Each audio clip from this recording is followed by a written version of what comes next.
Allahumma salli wa sallim wa barik ala sayyidina Muhammadinil Fatihi lima ughliqa wal khatimi lima sabaqa wan nasiril haqq bil haqqi wal hadi ila siratikal mustaqim sallallahu alaihi wa ala alihi wa ashabihi haqqa qadarihi wa miqdarihil azim.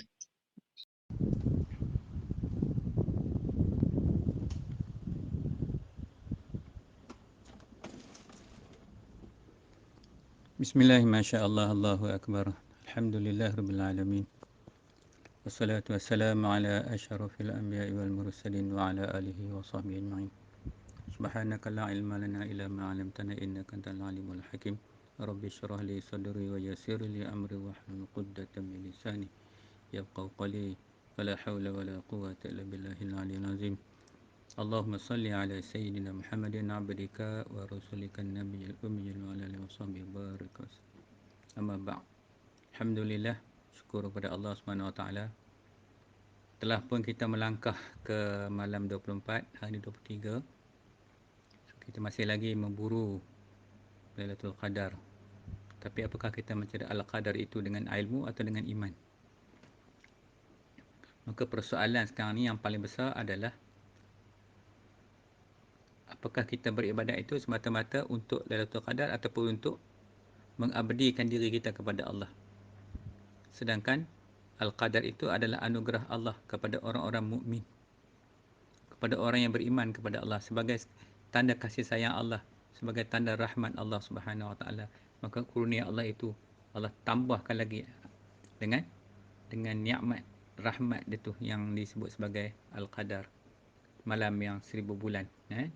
Jadi di mana kurniaan itu kepada orang yang beriman. Sebab itu kadang-kadang berlaku kekeliruan dalam masyarakat. Ada orang beribadat semata-mata nak mengejar Al-Qadar, sedangkan Al-Qadar itu adalah daripada Tuhan.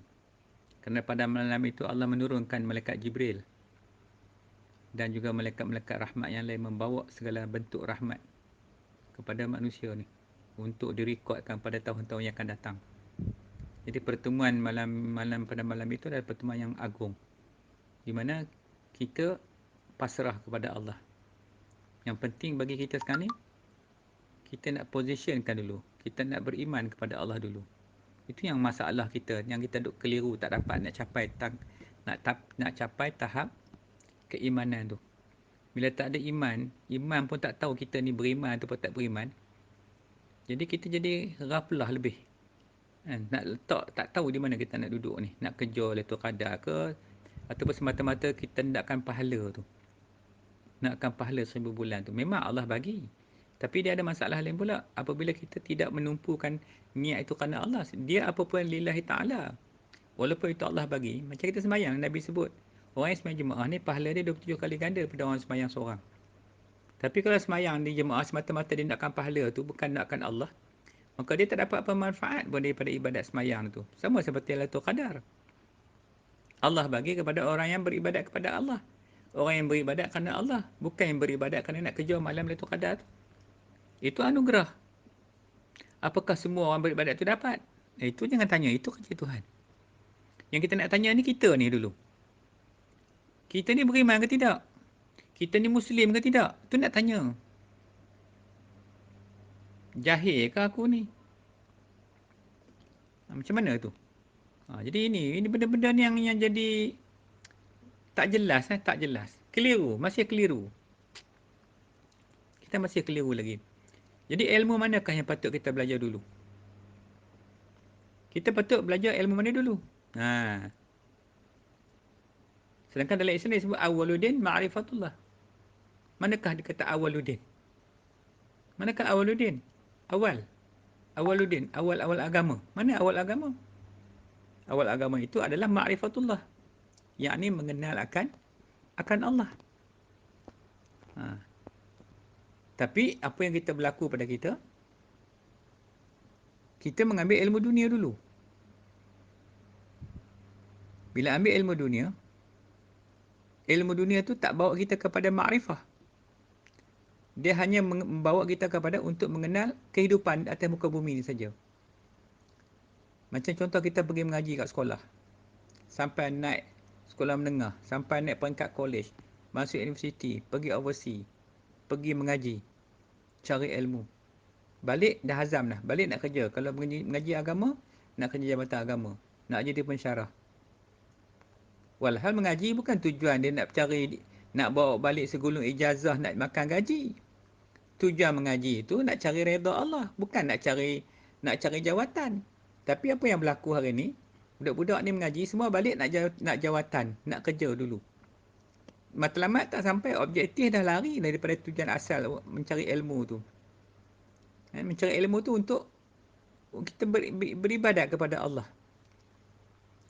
So jadinya itulah. Maka ilmu, walaupun ilmu tu ilmu agama, bila tujuan dia lari daripada asas, maka dia jadi dunia. Dia jadi dunia, dia tak jadi akhirat. Pasal dia niat dah benda tu.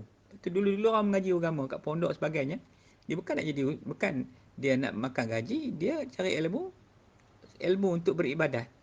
Kemudian ada lebih ilmu dia, diinfakkan, dia mengajar pula. Dia sampaikan, dia deliver, dia dakwah pula kepada orang lain. Sebab tu pendakwah kita lihat, pendakwah ni yang sungguh-sungguh, dia tak minta duit dengan orang. Pendakwah yang minta duit lain, yang letakkan harga dakwah dia tu. Satu ceramah 5,000, 10,000 dia letakkan harga. Jadi nilai ceramah sejam 2 jam tu padan kan dengan 5,000, 10,000 tu. Pendakwah betul tak minta satu sen, dia tak nak duit. Pasal dia kerja dengan Tuhan. Dia majikan dia Allah Subhanahu Wa Taala, bukan lagi duit tu. Bila letak duit tu, maka dia mencari bagai-bagai kehidupan, populariti, nak followers ramai. Tambah ni lagi teruk zaman sekarang ni. Pasal ada FB tu, masing-masing mengejar. Yang budak-budak tak apalah masuk dalam FB ni, yang tua terhegeh-hegeh, yang tua tu pun tak nak masuk juga dalam FB tu. Seronok, cerita habis. Cerita habis kat orang. Mak sakit cerita, pak sakit cerita. Selagi boleh cerita kat orang, dia mengadu dalam FB tu. Walhal sepatutnya dia mengadu kepada Tuhan, bukan mengadu kepada FB. FB tu, Facebook tu, wall tu dibuat oleh Yahudi laknatullah.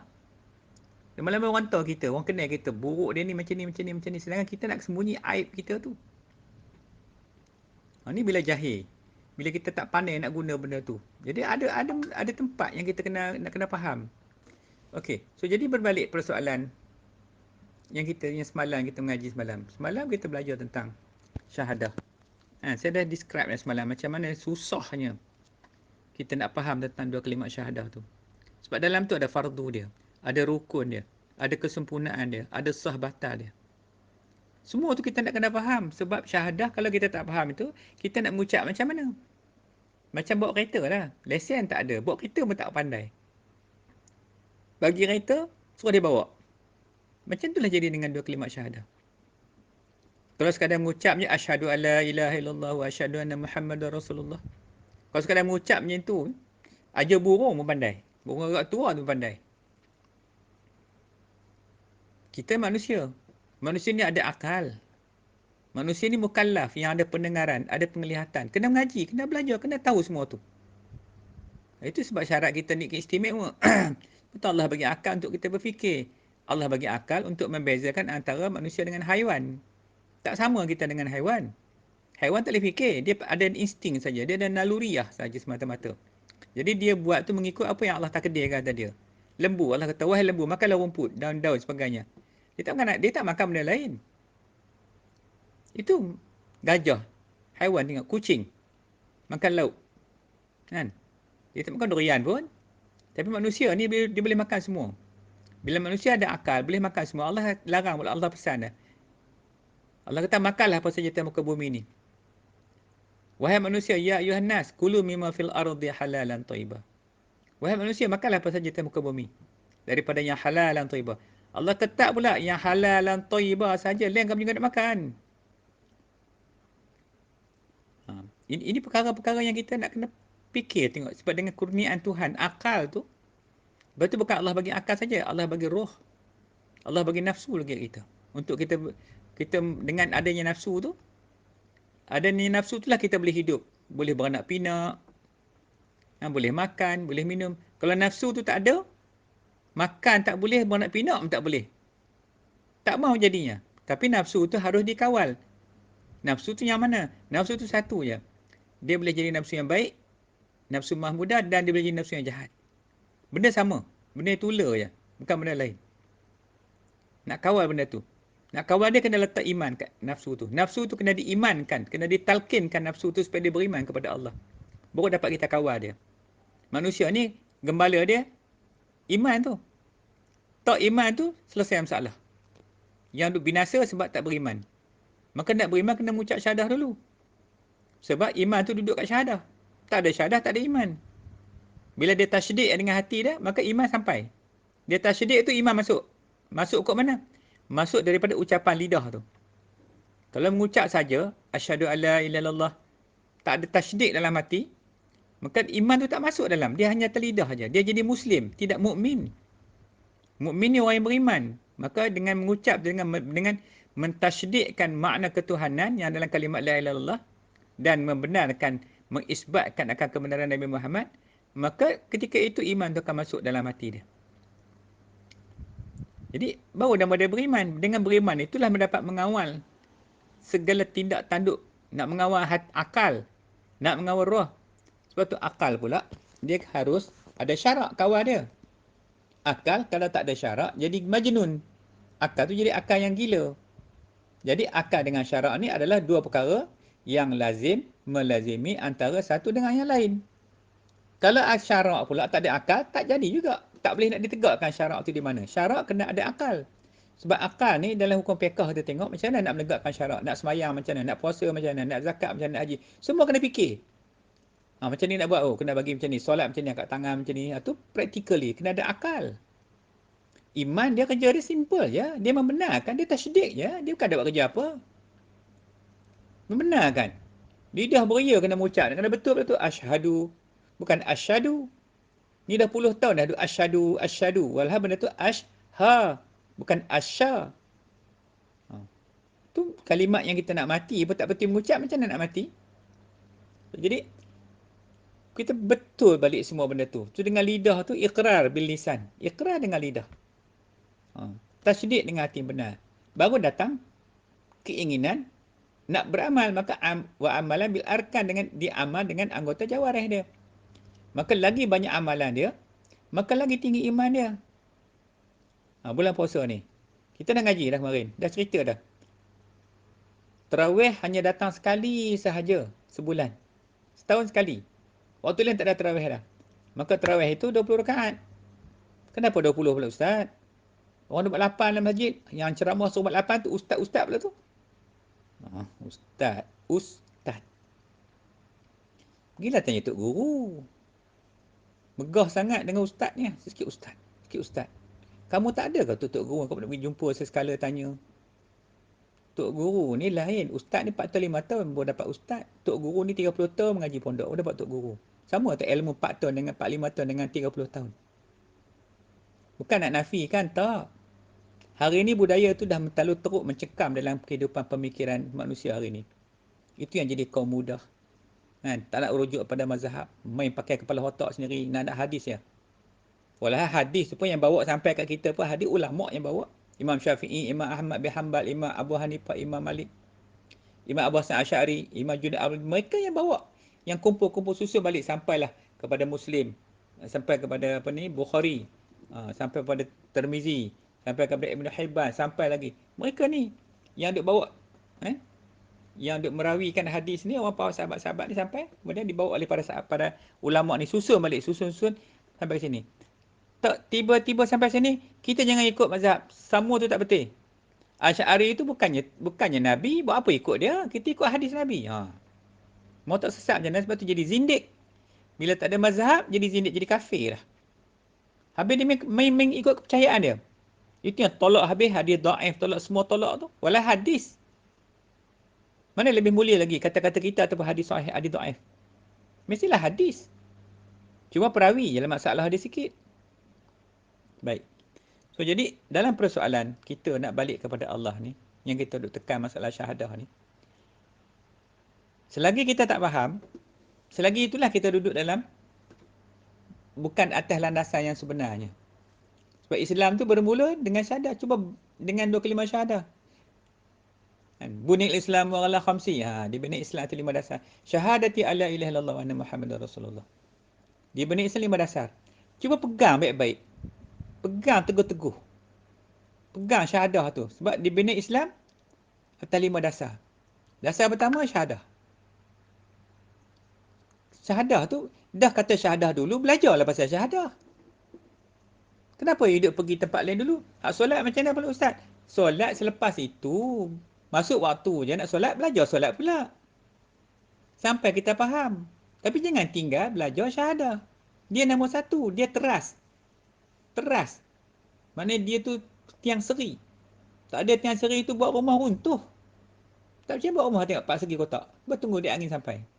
Runtuh. Tapi ada tiang seri kat tengah tu, pacak kemas-kemas. Hak empat ni tambat ke tengah tu. Kan? Maka jadi kukuh pegangan rumah tu. Sama dengan kita juga. So jadi pertama sekali nak memahami tentang syahadah ni dulu. Kemudian letak hukum. Hukum mengaji wajib ke sunat? Harus. Wajib. Wajib tak? Kalau kata wajib, kena mengaji lah.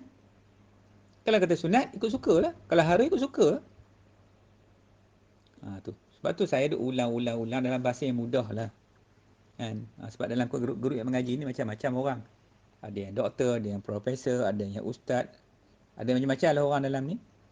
So to be fair, bagi adil semua orang, kita bukan duduk tahap yang tinggi. Ini sekadar fardu ain ya. Saya tak nak cerita benda tinggi-tinggi. Yang saya nak kuliah ni tentang benda yang fardu ain, fiqh, fardu ain tauhid, fardu ain tasawuf, fardu ain. Hak lebih tu kita datang cerita lain, buat kumpulan lain. Jangan campur dengan orang yang baru, orang yang mubtadi ni. Orang yang pertengahan ataupun di penggolongan yang mutawasit, kita letak kumpulan lain. Jangan duduk dalam kumpulan ni. Pasal tak boleh, tak sesuai pasal bahasa istilah dia tu lain. Ini betul-betul untuk orang yang asal fardu ain je. Jadi kalau ada orang kata itu ini kan, cakaplah apa pun tak apa, pasal memang ini untuk orang yang mengaji fardu ain, orang yang mubtadi, orang yang baru belajar. Maknanya para murid yang salik, para murid yang salikin, murid yang berjalan menuju Allah Subhanahu Wa Taala. Cuma dalam pengajian ni lain sikit. Kita tak buat macam orang ceramah lain. Orang ceramah dia ceramah je. Yang ni dia ada asas dia. Dia ada fiqh, dia tauhid, dia tasawuf dia. Kita kawal kat situ. Kita ambil balik apa yang dibuat oleh ulama-ulama mazhab dulu. Kita ada mazhab. Lainlah kalau orang kata apalah ustaz tu mengajar apa benda pun tak tahu. Jangan cakap macam itu. Yang saya duk buat tunjuk ni ikut kaedah ulama yang mengaji ada mazhab. Kita ada orang yang kita kata bahasa lain ni mentor lah. Orang yang penyusun dia, yang mencetuskan benda tu, yang memulakan benda tu. Ulama ni yang diiktiraf. Jadi kita ikut balik. Kita jangan duk mereka pakai akal, tak boleh. Agama ni tak boleh pakai akal. Kan? So ini kita nak start dulu. So bila kita dah susun balik, kita dah faham, oh syahadah ni ada fardu dia, rukun dia, kesempurnaan dia, sah batal dia. Mana jenis-jenis syahadah? Kita dah start dah. Dah start kumpul dalam kepala kita. Ni benda-benda kita nak kena belajar. Bila kita dah tahu, kita tak tinggal dah syahadah. Maknanya rukun Islam kita kembali 5 balik. Kalau tidak, macam saya sebutlah kemarin, tidak ada tinggal 4. Memang orang baca rukun Islam ada 5 dengan syahadah. Tapi tanya syahadah tu, kamu tahu tak syahadah tu berbenda? Kalau kita semayang tu ada solat tu ada rukun dia 13. Puasa ada rukun. Zakat ada rukun. Haji ada rukun. Syahadah ada rukun tak? Logik tak kalau syahadah tak ada rukun? Tak logik. Dia dalam kandungan rukun Islam yang 5. Maknanya tak ada beza. Kalau ada rukun, ada rukun. Kalau ada wajib, wajib. Kalau ada sempurna, sempurna. Kalau batal, sah ada. Kalau semayang ada sah batal dia. Puasa ada sah batal dia. Zakat ada sah batal dia. Haji ada sah batal dia. Syahadah? Syahadah pun sama juga. Ada sah batal dia. Maknanya taklifinya yang 5 tu ada pada kesemua rukun Islam yang 5 tu. Mana taklifi dia? Wajib, sunat, haram, makruh, harus. 5. Ada semua kat situ. So, bila ada kita kena mengaji lah 5-5 tu. Bagus. Rukun Islam yang 5 tu letak elok-elok, molek, letak comel, letak betul-betul tempat dia. Okay, so ini yang kita nak start dulu malam ni. Saya nak peringat yang semalam. Sebab kuliah sekali boleh lupa. Tak ingat. So ni nak ulang balik. Ulang-ulang bagi faham balik. Okay, yang ni yang kita dah repeat semalam. So kemudian tentang persoalan tadi. Aku masih keliru. Mana nak belajar dulu? Dunia ke syahadah dulu? Dunia pun nak belajar tak apa. Syahadah tak belajar. Ni masalah dia. Patut awaluddin ma'rifatullah. Awal-awal agama kena Tuhan. Kau nak belajar dunia ke, kau nak belajar benda ke? Maknanya jangan tinggal pendidikan, pembelajaran tentang mengenal akan Allah Subhanahu Wa Taala. Sebab ibadat bermula daripada makrifah kepada Allah. Kalau kerja kau tu hebat, PhD ke apa, benda ke, pakar ke, dan kau tidak makrifah kepada Allah, kau tidak kenal akan Allah, maka ilmu tu sia-sia, sehabuk terdapat. Macam Allah kata, seperti mana debu ni yang ditiup oleh angin, hilang begitu. Banyaklah macam mana pun, pangkat besar, datuk lah, itulah, ni semua pangkat ada, tapi tiada nilai di sisi Allah berbanding dengan ilmu akhirat, ilmu syahadah yang kau belajar tu. Tu perbezaan dia. So kat sini kita kena tanam pengetahuan supaya kita boleh selamatkan diri kita. Kalau kita dah tahu syahadah ni sangat penting, pasal bermulanya segala ilmu atas muka bumi ini, atas alam ini dengan syahadah. Tak ada syahadah, out semua. Tak ada nilai semayang. Sebab dalam solat nak kena hadap diri kita kepada Allah. Macam mana nak isbatkan zat sifat Allah Ta'ala tu kalau kita tak ngaji ilmu syahadah? Kita hanya pergi semayang, kita tahu pasal solat je. Allahu Akbar, ingat kat Allah. Kata dia, ingat kat Allah. Allah tu siapa? Macam mana rupa kita ingat kepada Allah? Itu yang kita masuk ilmu tauhid pula. Mengikut mazhab Al-Asy'ariyah pula, macam mana konsep nak mengenal Tuhan? Zat tak boleh, yang kita kenal sifat. Mana sifat Tuhan? Ada 20 sifat yang wajib bagi Allah. 20 sifat yang mustahil bagi Allah, satu yang harus bagi Allah. Contoh begitu. Tu kita kena sifat Tuhan. Macam manusia lah, nak kena sifat, nak kena zat, tak kena tak? Katalah dia tu nama dia Haji Fadil. Haji Fadil nama dia. Kita kena sifat dia, kita tahu dia tu. Dia ni Haji Fadil ni adalah seorang yang kerja dia mantap. Dia ni adalah pegawai kerajaan, pegawai daerah, ADO contohnya. Kita kenal dia. Kenal sifat dia tu. Dia buat kerja begini-begini. Tapi hakikat diri dia, zat ni mana ada orang kenal? Tak ada siapa yang kenal. Tak kenal tu, diri dia tu. Yang kenal, dia yang tahulah diri dia. Jadi kita kena sifat tu. Sama juga dengan Allah. Kita kena sifat Tuhan. Persoalan zat itu kerja Tuhan. Bila Allah nakkan kita kenal, untuk peringkat awal bermadai dulu. Kita kenal Allah dengan sifat-sifat ketuhanan, sifat-sifat kamilat, sifat kesempurnaan bagi Tuhan tu. Itu awal sekali.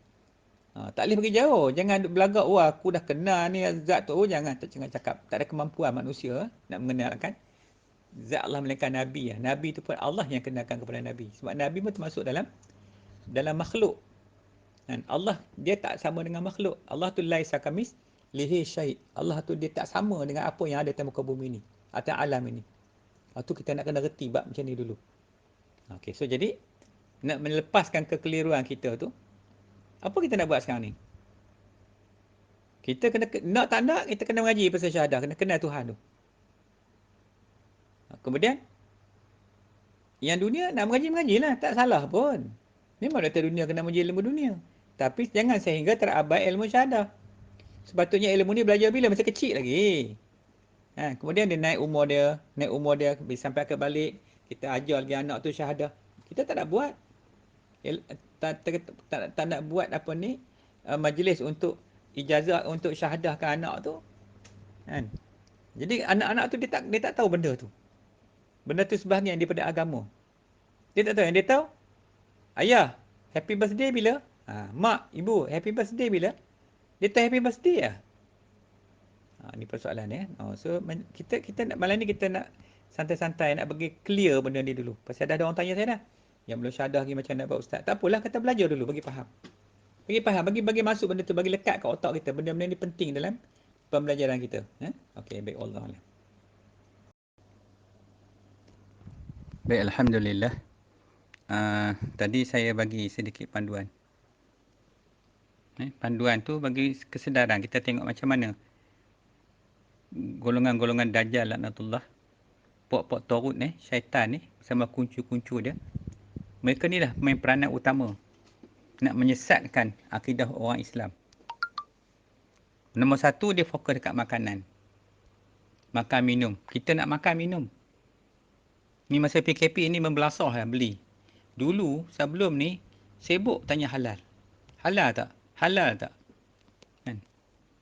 Masuk PKP tak ada nak keluar, berebut pergi, terekam, dah tak kisah dah. Dulu ada juga BMF. Buy Muslim First. Lepas tu, jadi BCF, Buy Chinese First. Dah tak ada. Dah tak berkira dah. Sedangkan nak terbitnya Khairul Ummah tu, dia kena darah daging tu dulu. Darah daging tu kena halal dulu. Bila darah daging tu halal, barulah boleh menjadi manusia yang Khairul Ummah yang terbaik. Selagi dia duduk dalam darah daging yang syubhat, syubhah ni masalah berat. Sebab tu Nabi kata, wa bainahuma umurun mutasyabihat. Antara halal dan haram tu, ada yang syubhah. Yang kebanyakan manusia tak tahu. Mana kata syubhah tu? Halal tu jelas. Haram jelas. Jelas, sangat jelas. Tetapi antara halal dengan haram tu ada yang syubhah. Yang kebanyakan tak reti syubhah tu. Pasal dia tak mengaji semua. Dia nak kira makan je. Tu yang saya cerita kemarin macam mana ulama-ulama ni tak makan ikut suka. Apatah pula makanan tu dibuat oleh orang kafir lagi dia tak sentuh. Pasal dia nak jaga agama dia. Dia nak jaga iman dia. Iman ni hati ni mudah rosak. Hati ni macam cermin. Macam cermin. Seperti cermin nak ambil air rumah kita tu. Kita tak usik pun. Cuma dia merecik saja air. Merecik air kita mandi tu ni kan. Lepas 1-2 bulan, kita terpaksa lak cermin tu. Berbekas kat cermin tu. Macam itulah juga hati. Sebab tu orang beriman ni dia berkira pasal hati. Dia suka ambil berat persoalan hati. Jadi persoalan makanan tu kena ambil berat. Maka Dajjal dan kuncu dia dan syaitan ni cari peluang nak binasakan manusia macam mana? Dia create-nya FB, Facebook. Kan? Sebagai wall, sebagai dinding ratapan. Cuba tengok di Israel apa yang orang Israel buat.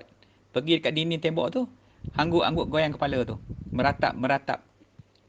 Tu ratapan dinding yang pertama. Ratapan yang kedua, hak lagi dahsyat FB. Tak percaya tengoklah FB tu hari-hari. Orang yang main FB ni, dia tak boleh gatal tangan dia. Hari dia mesti masuk. Dia akan cerita hai dia, hai peribadi dia. Hai anak dia, rumah tangga dia kan. Semua dia londeh. Bahasa orang Kedah, londeh. Londeh habis. Maksud londeh ni buka pakaian. Cerita A to Z. Sekejap mak dia sakit tu, sekejap ni habis cerita. Tak malu ke apa benda tu? Sedangkan aib tu kena sembunyi. Tak ada cerita ke orang. Lepas tu maki hamun orang pun dalam tu. Fitnah pun ya Allah, tak tahulah. Sebesar-besar fitnah duduk dalam tu lah. Kita konon nak berdakwah dalam tu. Macam duduk dalam tuang taik lah. Contoh, duduk dalam tuang taik. Nak dakwah dalam tuang taik. Taik tu dah taik dah. Nak dakwah dalam tu. Pergilah cuba tengok. Baik. Jadi tu benda dia. Yang kita nak kena perhati balik. Pasal kita ni banyak masalah ni. Kita muka bumi ni. Daripada kehidupan kita, makanan, minum, semua tu kita nak kena berkira. Okey, baik. So, balik kita pada perkara yang kita nak sentuh pada malam ni. Iaitu tentang iman tu. Semalam saya dah sebut. Macam mana roh yang mulia, roh yang diturun daripada langit, roh yang makrifah kepada Allah, roh yang kenal Tuhan, diturunkan, dibawa oleh malaikat. Diletakkan dalam rahim ibu. Dalam jasad kita. Ketika jasad tu mencapai umur 120 hari. Diletak dalam itu. Masuk je roh dalam jasad, roh tu dah tak kenal Tuhan dah. Dia terlupa dah tentang Allah tu. Roh ni mulia nah. Kemudian sebab tu dia masa proses nak sambut dia pun mulia. Cuma dia letak tempat yang hina. Dia keluar beranak ikut kemaluan perempuan, jasad tu. Roh tu duduk dalam tu je. Benda disambut. Ayat pertama sekali bila roh tu keluar, apa yang patut dibuat oleh seorang ayah? Ialah diazankan sekiranya anak tu lelaki, sekiranya bayi itu perempuan, maka memadai dengan iqamah. Biar dia dengar dulu ayat pertama atas muka bumi ni adalah kalam Tuhan. Bila dia dengar kalam tu balik, dia teringat seperti mana dia kenal Tuhan di alam roh, di alam arwah, di alam lahut tu. Nak bagi dia recall balik, nak bagi dia ingat balik. Lepas tu bila dia besar sikit, kena didik balik dengan agama balik. Sampai tu peringkat, dia start dah ingat balik ketika dia di alam arwah dulu. Boleh teringat balik. Jadi satu bahagian sebahagian. Maka bila sampai pada umur dia akhir balik, maka si ayah tadi sebagai wali, ayah tu wali, penjaga. Ayah tu talqinkan anak, tajdid balik, ajar si anak dengan 2 kalimat syahadah. Kembalikan balik di tempat yang mulia tu, roh tu. Susun, kita susun bagi cantik kedudukan tu. Ni kita tak buat. Umur 4 tahun, budak pandai dah. Tahun depan dia tanya ibu dia, ibu, happy birthday adik. Happy birthday abang. Tak, kita ajar benda lain. Last kali bila ada anak tu besar sikit, dia masuk remaja, mak pak dah pening kepala zaman sekarang. Jangan ada buat pasal zaman sekarang ni. Fitnah teruk sangat zaman sekarang ni. Okey. So jadi, bila roh tadi, roh ni mulia. Duduk kat kita, patut tak kita bawa dia pergi tempat-tempat yang tak elok? Semalam pun saya ada sentuh, saya rasa sikit bab ni. Kita usung dia pergi tempat-tempat maksiat. Kan? Duduk bersantai tepi pantai, tempat orang buat maksiat, tak ada pasal. Kalau bawa ke masjid, tak apa pula. Tak nak pergi tempat santai. Pergi dekat Giant, duduk, tak ada benda buat. Roh tu mulia ni. Kita usung dia, bawa dia pergi tempat yang hina. Jasad tak apalah, memang tanah air api angin. Jadi pada tanah yang hitam legam tu, jasad kita. Jasad ni duk buat haru ni, duk bawa ni, bawa roh. Jadi sedangkan tak boleh. Kita dengarkan roh tu pula. Dia alam lahut tu dia hanya ingat dengar zikrullah, tasbih kepada Allah. Tiba kemari, dengar lagu. Lagu-lagu cinta, lagu-lagu puja manusia, lagu-lagu mensyirikkan Tuhan. Kita lah bawa ni. Pasal kita jahil, tak reti. Kita layan nafsu tu. Nafsu ni pula, dia macam lalang. Dia boleh liuk kanan, liuk kiri. Kalau kita bagi bagi input pada benda elok, benda iman, maka nafsu tu dia akan beriman. Kalau kita tak bagi, dia akan jadi kekal dalam kedegilan itu, iaitu duduk pada tempat-tempat yang jahat daripada mazmumah tu. Baik, so jadi pada sinilah kenapa nak kena disyahadahkan kembali. Ini yang ramai bertanya ni, Ustaz, kami yang tak tersyahadah lagi, macam mana Ustaz? Tak apa. Bagi faham dulu. InsyaAllah ada masa dia nanti. Kalau zaman PKP ni kau tak boleh juga, tak apa, kita live. Nikah pun boleh tak? Pakai live. Ngaji pun boleh pakai live. Boleh lah maknanya. Nanti kita live lah nanti. Tak ada masalah. Bukan susah pun. Okey. So jadi, 3 benda kita nak tengok. Iqrar dengan lidah. Tasydid dengan hati. Amal. Hati itu adalah roh. Rohnya yang membenarkan akan makna 2 kalimat syahadah. Tu roh dia tu. Bukanlah benda lain pun. Yang membenar tu apa? Jasad ke roh? Yang membenarkan tu hati. Kita sebut hati lah. Hati tu roh lah. Dia membenarkan. Sebab tu roh ni dia tak perlu perkataan. Roh ni lepas tu saya ada sebut. So, dia tak bercakap. Kalau dia alam langit sana pun, dia bukan bercakap macam sini. Macam lidah bercakap. Apa khabar Yop? Tak ada. Dia tak bercakap. Dia hanya membenar. Dia tak ada bahasa dia. Simple. Kita punya panjang sebut ni. Sebut gini, 1, 2, 3, 4. Dia kata ya. Tak ada. Tidak. Ya. Tidak. Ya. Tidak. Dia faham lagi hebat. Itu roh. So roh ni lah yang nak kena jaga. Sebab dia lah ada kat kita, maka kita jadi manusia yang hidup. Dia tinggal badan kita, tinggal tubuh kita, maka tubuh tu dah jadi mayat. Maka roh ni lah yang nak kena disyahadahkan. Dia syahadah dia dengan lidah dulu. Lidah tu kena iqrar dulu. Lidah tu sebahagian pada jasad tu. Lidah tu iqrar. Nak buktikan bahawasanya lidah tu mewakili seluruh anggota tubuh badan jasmaniah. Lidah ni, ingat. Lidah sebahagian daripada anggota jasmaniah kita, anggota jawarih kita. Maka lidah bila dia iqrar, memang peranan dia iqrar. Takkan nak bagi kat mata pula. Takkan nak bagi kat telinga pula. Jadi mestilah lidah. Lidah akan iqrar. Asyhadu an la ilaha illallah. Hati kata apa? Hati membenarkan. Tiada Tuhan disembah melainkan Allah. Tak payah cakap macam tu. Tak payah sebut tiada Tuhan disembah melainkan Allah. Hati kata ya. Apa benda ya? Ya tu tiada Tuhan disembah melainkan Allah. Itu tasdik nama dia. Membenarkan. Jadi membenar hati ni, dia ya tidak je. Ya tidak. Tu je.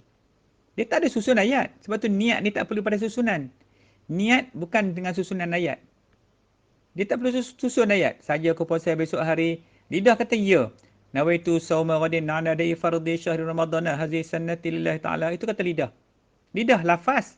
Lafaz bagi niat bukan niat. Niat tak ada huruf. Niat nak puasa. Lepas tu kata Imam Syafi'i kalau tak salah saya. Sekiranya orang tu bangun, dia terlupa nak niat. Niat tu lah. Tapi dalam hati dia dah tasydid dah malam tadi. Memang esok dia nak puasa. Maka sah puasa dia. Pasal ada tasydid dalam hati. Tasydid dia tu nak puasa esok hari. So bahasa niat hati kita kalau kita faham, dia bukan macam bahasa lidah. Okey. Nak bagi faham lagi. Cuba pegang roh tengok. Boleh tak? Kita pun tak kenal macam mana rupa roh kita. Itu bila Allah kata kat Nabi, sekiranya orang bertanya kepada engkau wahai Muhammad tentang roh, katakanlah roh itu urusan Tuhanku. Kita tak mampu walaupun kita duduk guna roh kita tu. Kita pun tak tahu dia macam mana rupa dia. Dahsyat tak? Kita duduk nampak wajah kita, jasad fizikal. Spiritual kita tak nampak. Roh ni, dia pun nak makan. Dia tak adalah makan KFC, McD ke. Dia makan apa? Zikrullah. Bila zikir tu banyak, orang mukmin dia banyak berzikir, ingat Allah, baca Quran sebagainya. Itulah makanan bagi rohani dia. Roh dia nak makan itu. Sebab ketika di alam roh tu, sebelum dia turun ke bumi, dibawa oleh malaikat ni, dia zikir sana dia tasbih kepada Allah. Sampai kemari, dah tak ada makanan. Yang makanan yang ada, hari-hari maki hamun orang. Fitnah orang, kata buruk, ribah, mengadu domba, cakap pasal dunia, cerita pasal benda bukan benda akhirat. Itu kata-kata jasad. Jadi roh tak dapat makanan dia. Harap ketika solatnya 5 minit solat. Tu pun jadi huru-hara solat tu.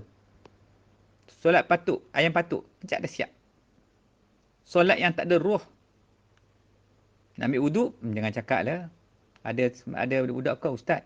Kalau ni ikut yang ustaz cerita tu ambil wuduk tu letih ustaz. Bukan senang yang ustaz cerita malam tu kuliah tu. Kamu nak macam mana? Kamu nak ambil wuduk macam mana? Nak third class, first class, premium. Hak Nabi suka, hak yang kita ngaji malam tu. Hak tu yang Nabi suka ambil wuduk tu. Sebab apa? Sebab setiap kali berwuduk, kamu mentaharahkan, kamu membersihkan, kamu menyucikan diri kamu. Bukan sekadar daripada hadas, malahan daripada dosa-dosa yang tersembunyi, yang tak nampak tu. Minta Allah ampunkan dosa tu. Itu wuduk. Benda ni related. Dia berkaitan antara satu dengan yang lain. Betul kita nak jadi orang mukmin yang beriman ni, kalau tengok baik-baik, dia kena ada semua ni, kriteria-kriteria ni yang kita nak mengaji ni. Memang nak nampak rumit. Baik, faham tak? So, jadi, roh ni yang kita nak kena jaga. So, dia duduk dalam jasad kita, kantung. Tubuh kita kantung. Tempat roh duduk. Jadi, jasad nak kena jaga roh. Nak jaga roh, kena ada agama. Kena ada iman. Iman tu, bila roh tu tadi dia terima iman tu balik, iman tu akan jaga, protect the whole body kita. Jasad-jasad tubuh badan kita. Dia akan jaga mata kita. Dia akan jaga telinga kita.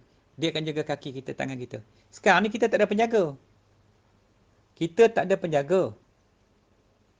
Sebab tu kena ada guru. Yang saya sebut tu kena ada mursyid.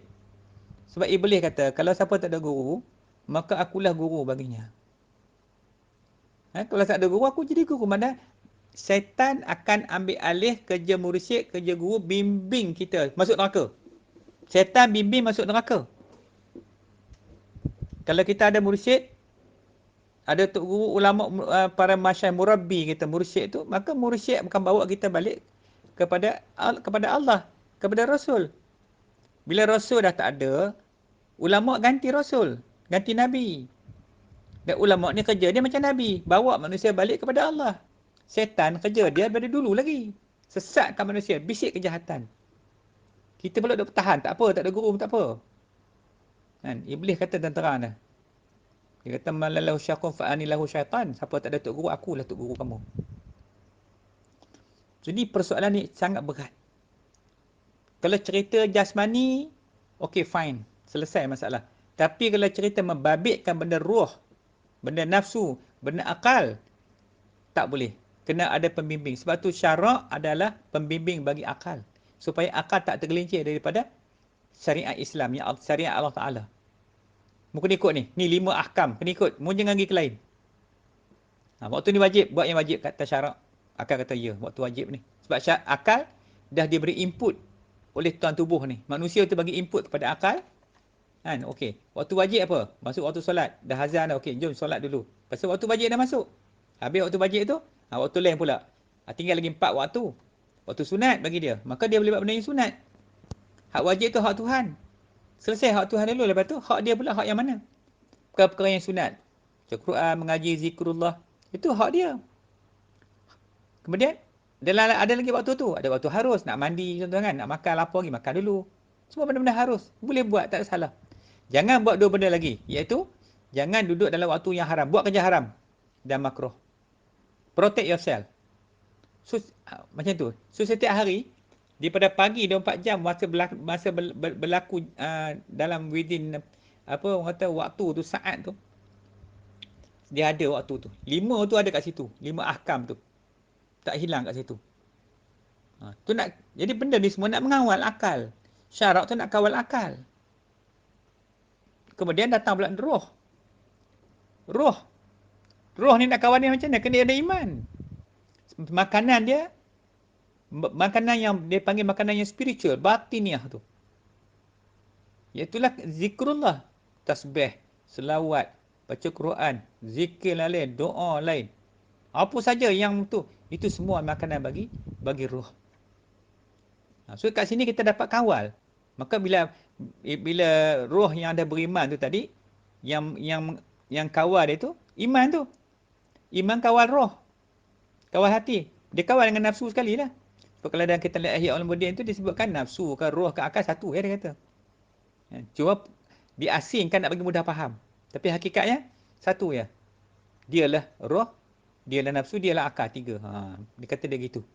Nanti kita ngaji kemudian kita explain balik benda macam ni kan. Cuma sekarang ni secara ringkas nak bagi faham kedudukan tentang macam mana penjaga tu. So ulama ataupun murabi kita adalah penjaga supaya kita tidak disesatkan oleh syaitan. Yang kata tak payahlah, tak payah. Okey, it's up to you. La iqra' hafiddin. Agama ni tak ada paksa. Cuma kita dalam kuliah ni kita cerita mana sepatut kita cerita. Kalau berasa hebat, tak payah untuk guru jaga kita. So it's up to you. You are the judges. And you are the judges. Dah kamu rasa tak payah, tak perlulah. Bukan saya nak ugut pun, tak. Kalau sahabat Rasul, sahabat Nabi, Nabi penjaga, ada Nabi mendidik mereka, tiba-tiba sampai dekat kita, tak payah. Sampai ke kita tak payah. Duk terbiasa dengan adat, culture kita macam tu dah. Tengok mak pak kita pun sama je. Macam kita juga. Kita besar kita perhati hak dia buat tu. Hak dia yang tak elok kita suka sangat manusia ni.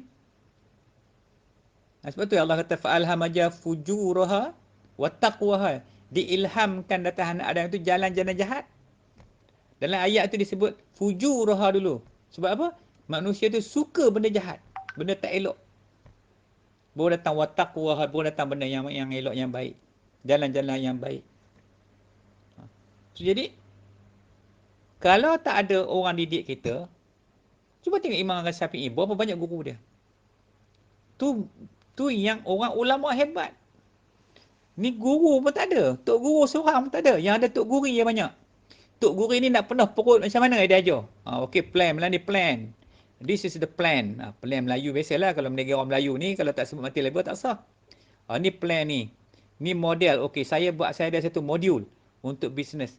Bang, modul dalam agama ni dah tetap dah, tak payah kau ubah. Dia plan cara dia. Itu dunia lah. Sedangkan modul untuk bawa balik manusia kepada Allah dah ada dalam Islam, Iman, Ihsan. 3 lengkap, complete, tak payah diubah-ubah dah. Datang pula kita, tunjuk handai. Kerip pula kita ada satu modul baru. Ini modul ni untuk macam mana nak menjana pendapatan yang bagus. Sebenarnya tak salah pun rancang, kena rancang. Tu bila sahabat jumpa Nabi tanya pasal dunia dia, perkara kerja dia, Nabi kata apa? Kamu lebih tahu lagi pada aku hal dunia kamu tu. Pergi je lah buat. Maksud Nabi, buat tapi jangan melanggar syarat ikut muamalat Islamiah. Dah ada dah undang-undang perniagaan, undang-undang muamalat, follow. Jangan lari. Maksud, macam tu juga kita. Kalau nak buat apa pun, kita nak design sebarang modul kan, nak bagi talk ke apa kan, make sure pastikan benda tu duduk di atas landasan syarak. Jangan derail. Jangan tergelincir daripada landasan-landasan agama tu. Nanti kita mencipta satu ajaran baru. Kita jadi apa? pencipta agama baru pula. Macam orang duk cerita tu lah, modul tu modul ni, dia cerita, dia mereka je. Sebab input yang dia dapat, ilmu yang dia dapat, mengaji dengan barat. Dapat master lah, PhD dah, barat yang bagi. Semua, England, UK bagi. Oxford lah, Harvard lah, macam-macam lagi universiti yang dia dapat. Maka keluarlah daripada situ output dia, mengikut apa yang dia terima. Berbanding dengan orang yang ada agama, yang dia mengaji iman Islam Ihsan ni, yang ada mazhab diikut, maka dia tak buat benda lain, dia akan bawa balik apa yang telah masyhur di kalangan dalam mazhab yang kita, bawa balik yang tu. Yang ni dah disusun dah. Contohnya macam pengajian sifat 20. Tak payah dia ubah dah, kita follow mengaji, pergi cari tok guru mengaji. Ustaz, ni ikut nak ada tok guru Ustaz. Saya kata saya bukan tok guru. Minta maaf banyak-banyak. Jangan duk kata saya tok guru. Saya tak kena mengena. Saya bukan tok guru. Saya ni, kalau kita sama-sama kita, saya ni kira sahabat lah. Orang kata sahabat lama lah. Orang tua lah sikit. Tu saja. Guru-guru tak ada. Tak layak pun jadi tok guru. Sebab tu kena ada guru dia, kena ada murabi dia, kena ada mursyid dia. Nak jadi mursyid, nak jadi murabi ni, dia kena hafal Quran, hadis. Quran dah satu hal kena hafal. Bukan takat hafal, faham, amal. Kemudian kena hadis, berapa ratus ribu, 400 ribu hadis nak hafal. Kemudian hukum hakam ni. Allah tak terbuat kitanya. Nak cari di mana manusia yang macam itu? Ada tak ada? Ini persoalannya. So jadi, bila kita mula mendekati, nak cari tok guru, nak bimbing kita, kena carilah juga. Takkan kita nak biar kita jadi syaitan jadi tok guru kita. Syaitan kata, bang, kau lah tak ada tok guru, susah payah, tak payahlah. Kan? Aku ni kan ada. Aku kan ada, kata dia. Dia mulalah nak mengajak kepada yang segala yang halal, dia akan cerita benda yang haram. Dia cerita, hari ni aku halalkan segala yang haram. Tu, dia mula dah kat kita. Siapa yang duk mengaji macam ni, dia mula rasa dah. Kadang-kadang rasa bisikan, datang kacau kita kan. Macam-macam orang mesej. Saya tak nak jawab dah. Orang ni mengadu, teruk Ustaz, tak tahan Ustaz, dia kacau macam ni Ustaz. Saya boleh jawab umumnya. Jadi amalan tu kita akan bagi. Bagi amalan tu, kena beramal. Kena lawan, dia kena lawan juga. Lawan sampai kita berjaya. Ini satu kerumitan. Dalam amalan, memang benda ni rumit. Baik, so jadi roh yang pernah mengenal, roh yang pernah mengenal Allah. Kalau kita tengok roh kita yang pernah mengenal. Roh kita yang kenal Tuhan yang mana? Roh-roh yang kenal Tuhan. Roh kita tu yang kenal Tuhan tu. Ya? Jadi kita nak ajak hari ni supaya roh tu balik kepada makrifah kepada Allah. Cara tak langsungnya kita dah mula dah mengerti, kita dah kenal Allah. So jadi roh yang pernah kenal Allah dulu, roh tu lah yang dekat kita sekarang ni. Cuba pandang baik-baik dengan mata hati, pandang dengan hati nurani, dengan ainul basirah, dengan pandangan mata hati. Kamulah yang ada kat aku. Cuba kamu cerita kat aku sikit dulu, macam mana kamu kenal Tuhan. Cuba bercakap dengan roh kita. Boleh ke Ustaz cakap dengan roh kita? Lah, kan kamu duk bawa dia kulu-kilir arah hari. Kamu usung dia arah hari. Kamu penanya dia. Kamu buat kenat dengan dia. Kamu bawa tempat maksiat. Kamu lepak, mengutuk maki hamun orang. Kamu guna dia. Sedangkan dia tu dah kenal Tuhan. Tapi dia bersama dengan kamu juga tak kenal Tuhan. Masuk dalam jasad, lupa ke Tuhan. Tu nak kena buat agama supaya dapat ia balik kepada Allah. Cuba tanya dia tengok macam mana. Dia kata aku pun tak boleh dah. Aku pun nak ngaji balik. Maka atas kasih sayang Allah, Allah hantarnya Nabi. Nabi datanglah kat kita, peringat kita, ajar kita balik. Macam ni cara nak balik kepada Allah balik. Ni agama. Ni kamu kena buat balik macam ni supaya kamu balik, dapat kembali kepada Allah. Itu tujuan utusan Allah. Tu saya duk tekan tu. Nabi dah wafat. Nabi dah wafat lah. Siapa nak bawa kita pula? Maka Nabi kata, al-ulama warasatul anbiya. Ulama pewaris aku.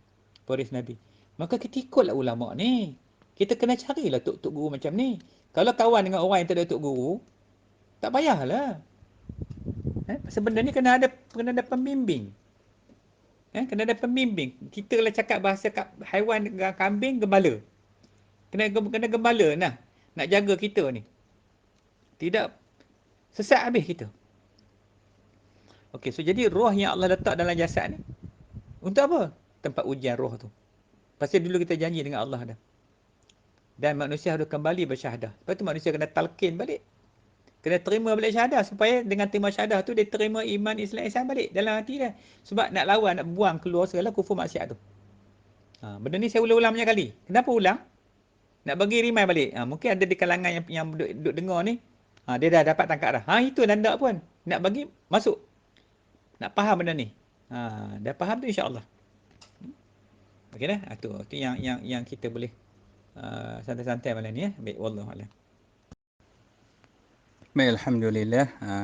Jadi kita tengok sekejap ya. Tadi saya dah post tentang kesan-kesan makanan syubhah dan haram yang akan terjadi sekiranya kita tak ambil berat.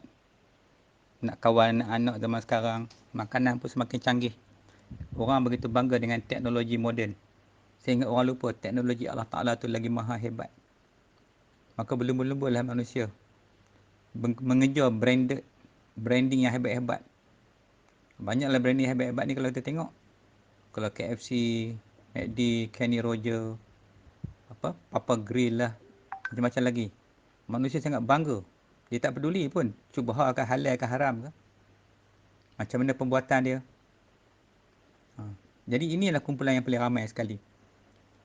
So kalau kita nak ke agama, kita jadi kumpulan yang jadi macam etnik yang kecil-kecil lah. Kumpulan minoriti. Orang kata tengok tu makan pun tak ada. Alim sangat ke? Kerana kita kena kutuk balik.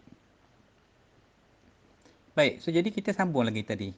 Sebab tu saya bagi gambar-gambar sebagai kita nak share lah tengok kan. Mungkin ada mak bapak dekat sini yang masih lagi ada anak-anak remaja apa semua. Mengaji ni taklah kata kita mengaji pasal agama ni saja. Itu pun agama juga.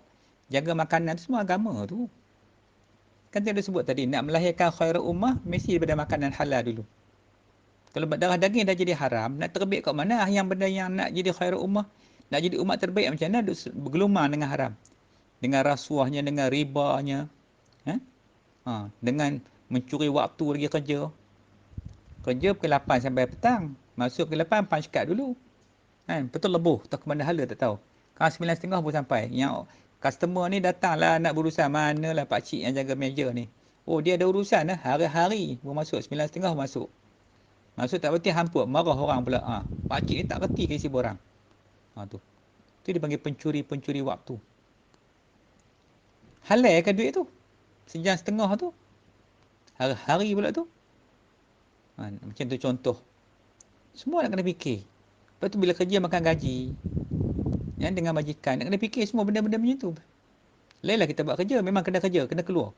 Punch card 8 dah lebuh kat luar. Tu kerja kita. Kerja dalam office tapi hilang. Baik, sekarang ni kita nak bincang sedikit sebelum kita nak akhir malam ni. Iaitu tentang rukun ni tadi. Tadi kita dah sentuh, saya sentuh tentang apa ni syahadah. Ni dalam lingkungan syahadah lagi tentang rukun ni. Bagi jelas, bagi faham dulu. Kenapa perlu? Kenapa perlu rukun kan? Jangan boring lah. Ada yang boring, jangan boring lah kan? Bukan nak ngulang-ngulang tak. Nak bagi faham, betul-betul faham. Maknanya besok habis program kuliah ni kita dah faham dah. Dah mantap dah insya-Allah. Baik, dia ada persoalan lah. Kita tanya sah ke orang pergi haji kalau dia tak tahu rukun haji? Sah tak sah? Sampai kat Mekah tu tak tahu lagi rukun haji tu berapa. 5 ke 6 ke 4 ke berapa ke? Dia sendiri tak sure. So if you are not sure of the rukun haji, how you are going to perform the hajj? Sebab tu syarat sah apa-apa ibadat pun, terutama yang 5 ni, wajib kena tahu rukun dia. Tu tanda kita faham. Ilmu ni, amal kalau kita buat kita tak faham, kita nak buat apa? Bukan boleh ikut orang, bukan dia boleh jadi muqallid. Bukan dia boleh taklid dengan orang je, semayang ikut orang, haji ikut orang tabur haji bawa, jom naik bas. Haji. Siapkan barang-barang anda sekalian. Jom naik bas, kita pergi ke Padang Arafah. Sampai pada dapat dia pening kepala pula. Dah sampai tu, ni, ibu, mari sini. Kita ni dah buat haji ni, cucu tak tahu kat rumah tu haji macam mana ni. Mari kita bergambar. Mari kita berselfie. Kita hantar kat anak cucu kita ramai dekat Parit ada, kat Bota ada, kat Kelantan pun ada, kat Terengganu pun ada. Mata dunia ada cucu kita. Biar demo tu tengok tok ngepah dia buat haji. tangkaplah gambar, post lah. Boleh online. Maka dapatlah haji selfie. Tu. Bila tak kerti rukun. Kalau dia tak rukun haji, selipun tu simpan je. Sampai dia Arafah tak boleh keluar dah. Sebab kejap lagi masuk je waktu wukuf, dia akan diaudit oleh Tuhan. One by one. Daripada amal dia start umur dia akhir balik, sampailah saat dia meletakkan kaki di pada Arafah, Allah akan kira sah batal. Wajib tak dapat haji mabrur ataupun tak dapat. Contoh. So jadi, maka kena tarukan haji. Demikian juga orang yang berzakat. Bila dia nak berzakat, dia kena tarukan zakat. So memang zakat fitrah ke, zakat yang perniagaan ke, kena tahu lah nak bagi zakat tu. 10 tahun dah duk bagi zakat. Tanya rukun zakat apa? Rukun zakat ada ke ustaz rukun zakat? Itu macam mana nak sah amalan? Beramal, al-amalu bila almi mardud. Beramal tanpa ilmu tu batal. Nah, itu yang saya duk ulang-ulang nak sebut ni, supaya jangan kita batalkan amalan ibadah kita. Sebab kita bukan ada peluang untuk balik ke dunia ni dah kali kedua. Tak ada dah, no chance. This is the first and the last. Forever, habis. Sama juga dengan zakat tadi. Dia sah bila kita tahu benda tu. Kemudian, orang berpuasa. Kalau tak tahu rukun puasa, sah tak sah? Puasa saya rasa kita dah cerita dah kemarin. Kita dah kuliah, dah bincang dah tentang puasa. Macam dah puasa? Puasa zahir, puasa syariat macam mana? Puasa hakikat macam mana? Puasa tariqat macam mana? Kalau puasa syariat, puasa adat lah. Tak makan, tak minum, tak subuh sehari. That's it. Itu saja. Kan? Malam kan makan. Itu tak cara dah. Tarawih pun, buat apa buat 20? Ustaz tu kata 8 je. Nabi buat 8 je. Duk berlawan tu lah. Tiap-tiap tahun masuk Ramadan berkelahi. Masuk Ramadan bergaduh. Tak payahlah bergaduh. Yang mulakan 20 rakaat tu Sayyidina Umar, sahabat Nabi. Sahabat Nabi, Nabi dah sebut dah, sahabat aku macam bintang. Ikutlah mana-mana pun kamu akan selamat, kata Nabi. Kamu akan diberi petunjuk. Sudahlah, tak payah dah gaduh-gaduh. Kenapa nak buat 8? Kenapa nak buat 8? Nak tanya, kenapa nak buat 8? Pasal ustaz tu cakap. Masalah ustaz tu cakap. Bukan Sayyidina Umar cakap. Imam Syafi'i pun buat 8, buat 20. Sampai kita ulah balik. Pasal nak ada tazkirah. Ustaz ni ramai nak tazkirah ni. Kalau kat masjid saya tengok kemarin ni. Kalau kat Kuala ni, setiap malam tazkirah. Sampai sultan keluar arahan ya, tak ada tazkirah dah. Buat 20 rakaat. Masuk 8 je. Assalamualaikum kata imam. Assalamualaikum. Tutup imam bacalah doa. Bangun pun bangunlah selawat ya Allahumma salli ala Tok Bilal. Bangkit-bangkit tu macam anak ayam keluar reban. Tengok-tengok tadi dah 20 baris. Tinggallah 3 baris kat depan. Right habis. 8 habis dah. Yang 8 dipanggil. Tu masalah bila kita tak faham hukum hakam. Bab puasa, kenapa puasa? Kan? Ujian puasa, letih tak? Letih, memang letih. Letih tu kena sabar. Sabar tu iman. Sabar tu lah iman. Bila kita bersabar kan, buat jugalah mengantuk nak terbalik berapa kali dah, nak terlentang pun ada tengah-tengah sembahyang nak habiskan 20 ni. Tambah yang jenis pasien buat tengah malam tu. Konon-konon dia nak ambil waktu malam. Nak boleh habis 20 tu, patut 20 tu 45 minit lah. Mu dekat subuh tu. Dekat nak sahur pun selesai. Ambil lagi. Konon-konon nak ambil waktu tu. Sebab tu kita kena bahagi waktu. Tarawih ni awal waktu. Lepas isyak tu buat, tunggu-tunggu dah. Tak larat buat banyak, buat 10 dulu. Nanti habis mengaji. Mana nak mengaji kan? Habis mengaji, tambah lagi 10. Tu sambung dengan witir. Witir siap-siap senang. Tak payah nak kemudian witir. Kan lambat bangun kan, tersilap tidur, dia tak witir malam tu.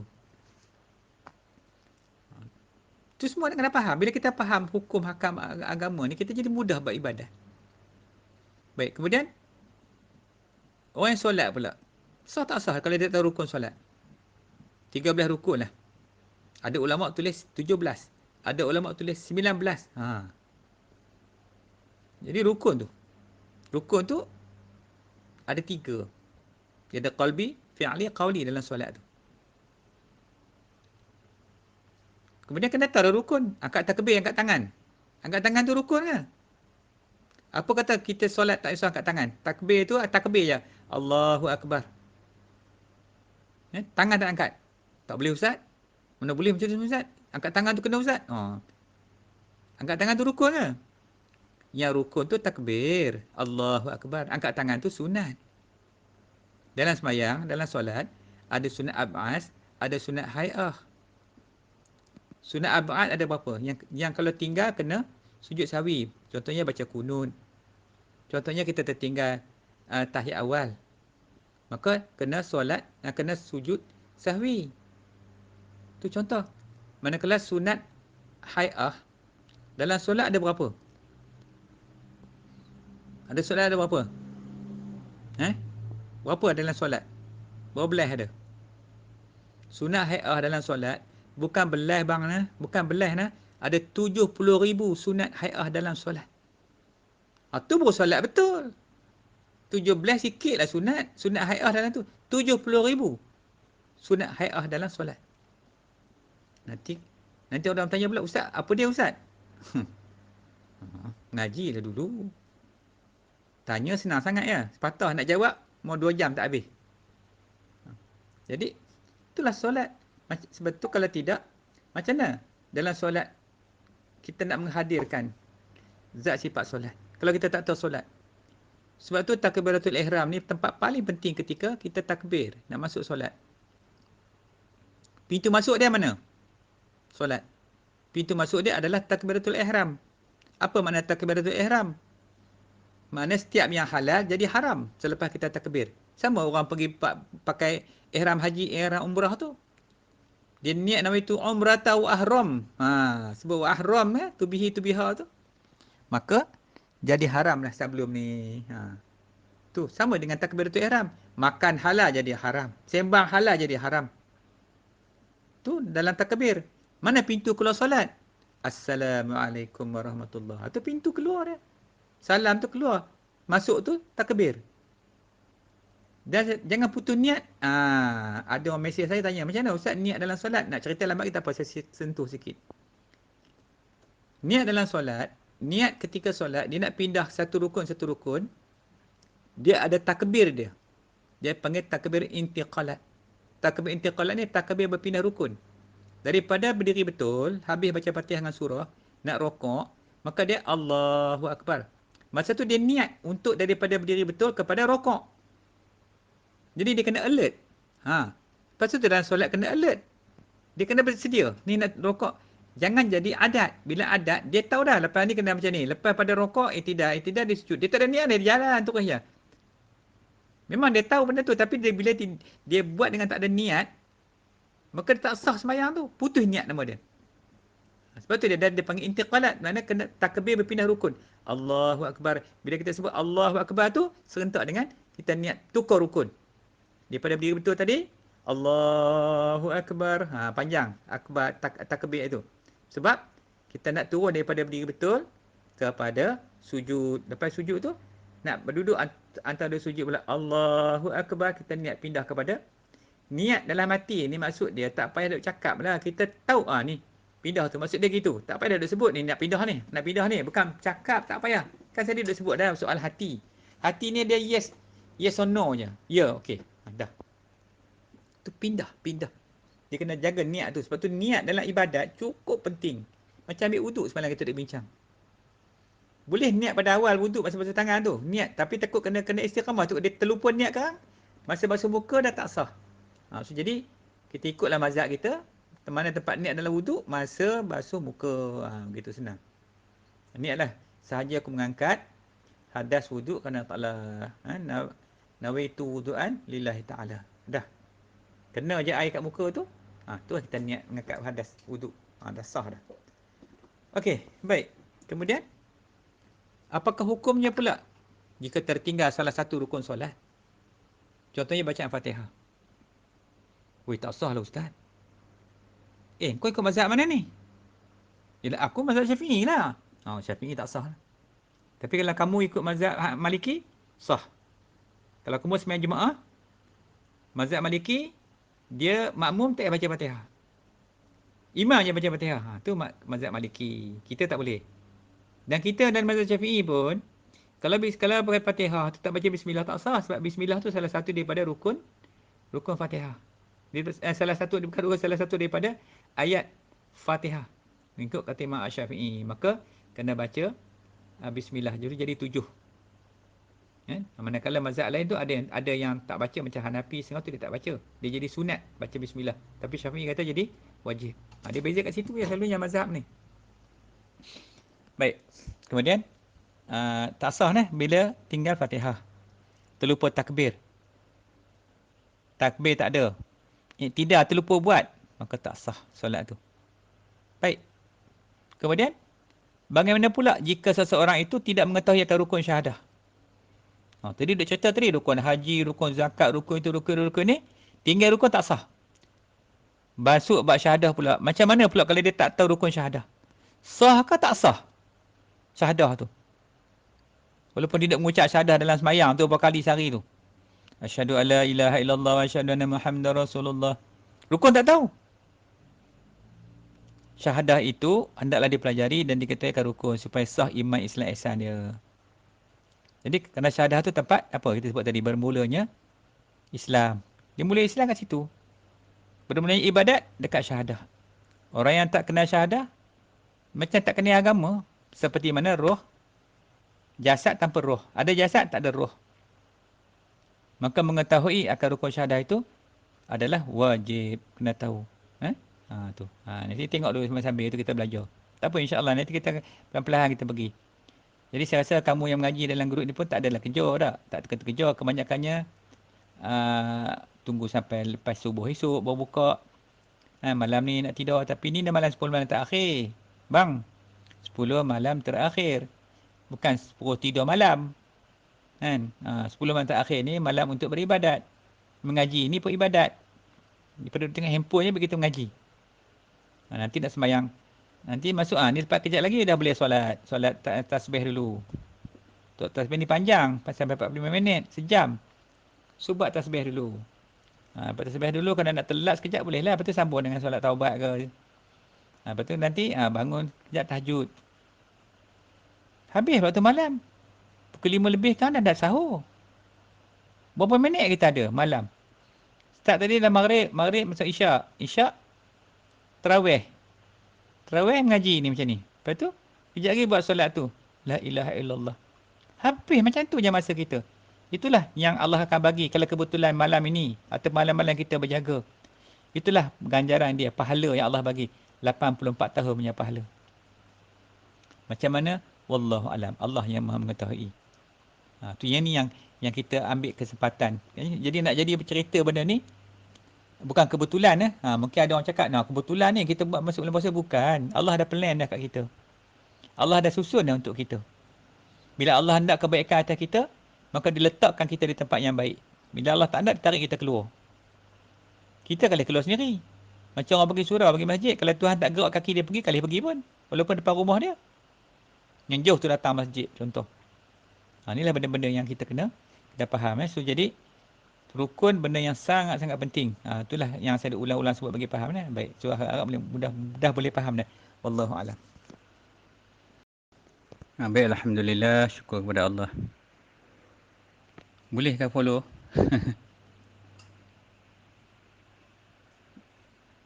Boleh follow lah ya. Agak-agak boleh lah. Kita pun dah banyak dah ni sebenarnya. Kan? Ngaji pasal syahadah. Kan? Jadi saya pun tak sempat kita nak buka, nak bagi orang tanya-tanya dalam grup tu pun kan. Sebab kita dah bagi admin punya number. So kalau ada yang tak faham tu boleh tanya. Tak payahlah malu-malu. Kan? Orang tak kenal pun dalam tu. Kita pun tak kenal siapa yang mengaji ni kan. Mereka yang kita save number tu kita tahulah. So untuk yang slide yang last pada malam ni, nanti kita tengok slide ni iaitu tentang waktu-waktu wajib. Waktu-waktu wajib, dia ada waktu wajib dia, waktu sunat, waktu haram, waktu makruh. So yang kita ambil belajar malam ni, waktu wajib tu bila? Bila waktu wajib untuk mengerjakan ibadat rukun 5 ni, yang rukun Islam yang 5 ni. Yang pertama, waktu wajib haji. Bila? Kenapa terbalik Ustaz? Tak apalah. Kat mana pun penting kita nak saja kita terbalikkan.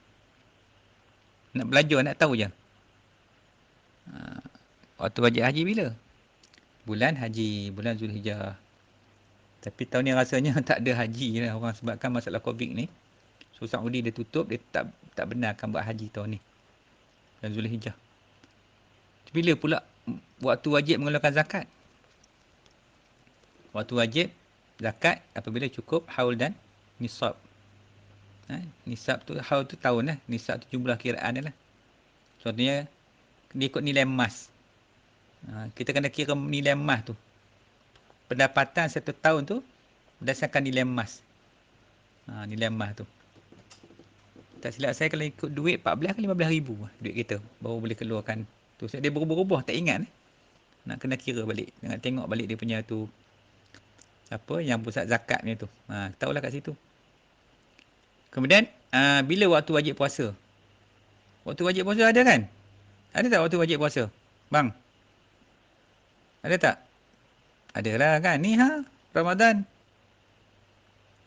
Dah ma'ruf, dah jelas dah. Orang pun tahu. Masuk Ramadan, wajib puasa. Tu waktu wajib dia. Tak ada waktu wajib zakat. Cukup tahun, kena bayarlah zakat. Tidak makan duit haram. Cukup tahun, buat haji. Tapi takkan dia tak tahu nak buat haji. Sekali jadilah. Sekali kan. Haji tu wajib. Hal yang kedua tu sunat dah. Dah tak ada wajib dah. Sekali dia haji. Last sekali. Kemudian, waktu wajib solat ada tak? Waktu wajib solat. Waktu wajib solat. Ada lah. Berapa kali? 5 kali sehari. Subuh, Zuhur, Asar, Maghrib, Isyak. Tu kena buat lah waktu wajib tu. Adalah tertinggal lagi yang tak cakap. Buat haji, zakat, puasa, solat. Oh, ada satu lagi. Apa dia? Syahadah. Bila waktu wajib mengucap syahadah? Jenuh nak jawab. Bila masa? Waktu wajib dia bila? Sebab tu bila kita tengok pengajian kita duk mengaji ni, dia ada sebab dia kan. Ni sebab dia. Jadi panjanglah huraian dia. Cuma kalau nak sebut secara ringkasnya, masa akil balik tu lah. Tapi akil balik ni pula dia tengok mazhab pula. Imam Malik wajib. 3 imam wajib. 1 je jadi muakkad, iaitu Imam Syafi'i. Itu pun tengok mak bapak dia macam mana. Kalau mak bapak dia masa kahwin tadi, soleh, jadi sunat muakkad. Kalau mak bapak baru hara, kan, masa nak pergi menikah je boleh kenal solat, dapat anak jadi wajib lah mengucap anak kena syahadah balik. Sebab mak bapak tu dah fasik. Dia nak kena tengok pula kenapa. Tapi kalau dulu disebut dah 1200 tahun muakkad lah ni, kelacan sekarang ni kalau kita tengok lah. Kalau kita tak ajar tajdid balik dengan syahadah tu, habis budak ni. Kita pun sama juga, bukan kata budak tu je. Tempat nak pegang tu tak ada. Kita duduk atas tiket Muslim, tak jadi mukmin lagi. Sebab hati tu belum lagi menerima iman tu. Jadi gitu kan. Jadi, akhir balik, sekali semua hidup je. Atau, bila dapat hidayah untuk peluk Islam. Macam orang kafir tu. Dia dapat hidayah, Islam kena mengucap. So, mengucap ni ada tempat dia lah. Nanti kita bincang sepanjang sikit tajuk tu tentang kenapa Allah takdirkan hati kita adanya waktu dia panggil akil balik tu. Nanti waktu lain. Nanti malam ni pun dah lewat dah ni. Saya pun tak nak panjang. Nanti ada yang nak buat ibadat ke malam ni. So takat ni dulu malam ni. Kita kongsilah insyaAllah. Kita boleh belajar, boleh tengok balik. Ni benda-benda factual. Kita cerita mengaji tentang benda-benda fakta. Macam mana dalam agama. Benda ni dah ada dah dalam kitab-kitab. Tapi saya olah balik. Bagi mudah. Tulis balik dalam PowerPoint ni. Bagi senang nampak. Kau tengok nak tulis Jawi tu pakai jenuh. Boleh saya tangkap gambar. Okey, ambil dalam kitab ni. Tangkap gambar masuk dalam ni. Dah lah huruf tu halu-halu. Tak ada titik lah. Macam nak baca. Ini nak bagi mudah. Sebab kita ni mengaji ni ada macam-macam kaedah. Jadi saya beranggapan kalau kita buat macam baca kitab tu jadi susah sikit. Tu kita cakap je ni senang. Kita cakap, kita ulah, tunjuk gambar. Nampaklah panduan tu ada panduan dekat depan tu. Gitulah insya-Allah mudah-mudahan apa yang menjadi pengetahuan buat kita mengukuhkan lagi keinginan minat kita untuk belajar agama Allah ni.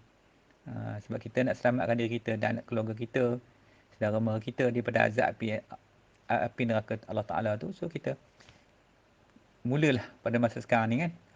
Kita kena mula dah buat benda-benda baik ni kan. Sampai di sini dulu. Wabillahi taufiq wa hidayah. Assalamualaikum warahmatullahi wabarakatuh.